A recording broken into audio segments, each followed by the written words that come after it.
If you are struggling to correct your poor sprinting form, today we're going to help you get faster. We're going to do this by accomplishing 4 different things. 1, we're going to help you identify where within your running form you're making the mistakes. 2, we're going to help you in being able to identify the cause. Number 3, we're going to go over what needs to change in order to fix this problem. And then number 4, we're going to give you a drill or an exercise in order to make that change. In case you've never watched any of my videos before, my name is Morey Croson. I'm the owner of the Performance Lab of California. We help athletes in being able to improve their overall performance, but really specifically get into speed. We do a lot of stuff with youth athletes, collegiate athletes, all the way up to professional athletes, and really by putting a focus on the technique and within the form. Now to get this started, we're going to break this up into 5 of the most common areas within the body that we see as areas that need to improve when it comes to sprinting. We will say that this is going to be a top-end speed focused video. First thing we're going to look at is going to be your arm swing. What we commonly see as a mistake is as we're pulling back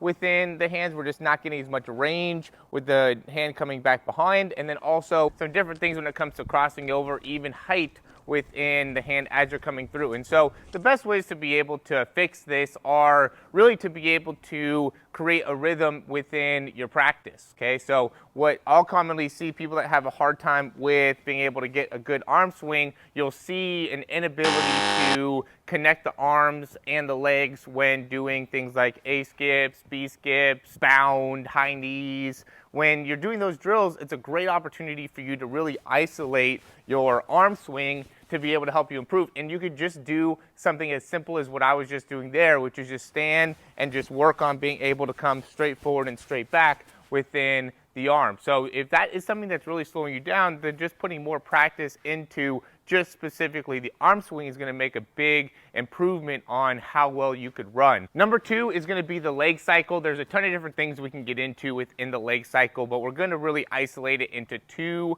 main problems that we see. One is just not getting enough height within the foot. So as this foot comes off the ground, we really want to be able to get this knee to fully bend. If you're not getting a great knee bend as that foot coming back behind, you're not maximizing the amount of distance you can cover per step. And then the other thing is, as that foot is coming through, we'll see people that will be coming around, or as their foot coming and about to strike the ground, will be coming across. These are all things that are going to make you more at risk for injury, as well as, again, limit the amount of distance that you can cover per step. The best way to help your leg cycle is by doing simple wall drills where you're up against the wall, just working on being able to come straight through with that strike. We could also do different exercises where you're working on just the pull of the hamstring with getting some resistance there. Another important thing is to just do butt kicks where you're pulling your heel right up to your butt as opposed to going more back here. We want to be able to kind of lift that heel right up.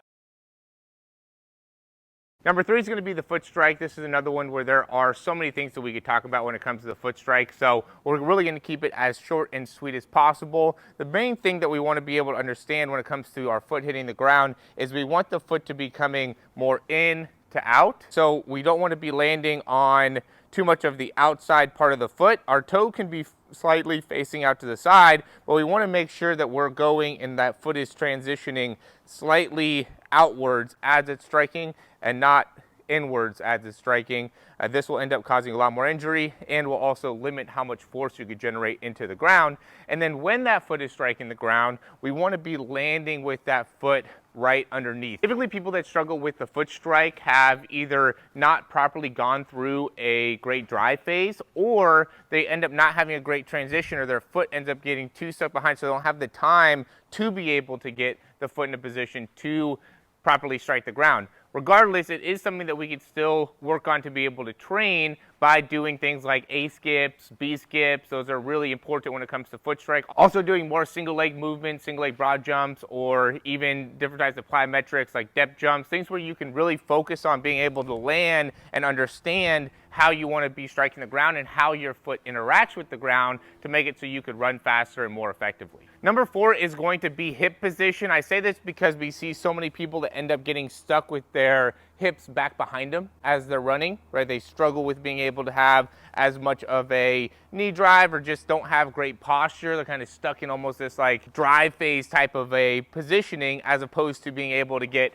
nice and upright, nice and tall, and have that great front side mechanics that we see all the top sprinters have. And typically people that have this issue are very tight within their hip flexors or are very weak within their hip flexors. We are interrupting this video to help you out with your hip flexors when you're sprinting. Just come up overhead. You actually don't even need to use a dowel. You can use a stick, or you can just go with your hands up overhead. Work on first being able to march. Make sure we're getting those heels even with the knees. Then we can work on switches. Just staying nice and tall with the body as you're going through. Then we can also go high knees. And last thing is just going to be leg cycles. For all of those, just maintain a great position within your hips. Make sure we're nice and upright through the spine. And we're putting a big focus on being able to get that knee all the way up to really isolate those hip flexors. We'll hop back in the video. And number 5 is going to be head position or posture. And so what that's going to be talking about is if we have our head more out in front, or even like our head up, and I'll see also people that will want to be like bobbing their head.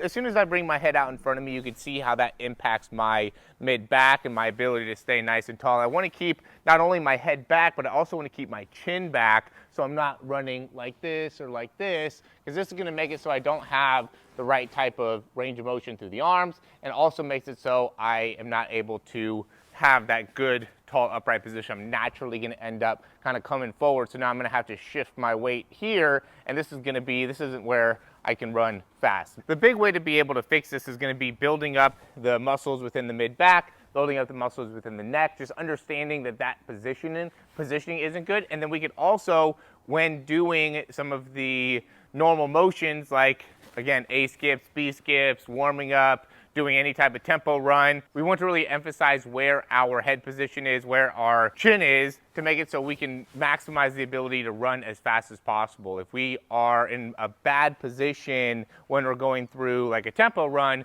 then most likely we're going to see that same type of thing where we're at top speed. So hopefully that helps you in being able to address some of the key issues that we see within sprinting, make it so you can correct your form fairly quickly. And for a lot of you guys, I would say you probably just need to isolate like 1, maybe 2 things to be able to work on. Definitely don't try to improve all 5 of those at the same time. I would really focus on one and get better within that one. Then you can go to the next one after getting better within that one particular movement. Stay very specific first and then go a little bit more broad. As always though, if you like the information, click that thumbs up, subscribe to the channel. We have a lot of great stuff in the description down below in terms of what we do when it comes to training athletes from an online perspective. We do a lot of breakdowns, we do programs, things like that, custom programs, things that could really help you in being able to run faster and better understand the mechanics that it takes to be able to run faster.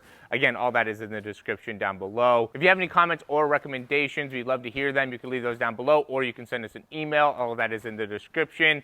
Thanks for watching. We'll talk to you soon.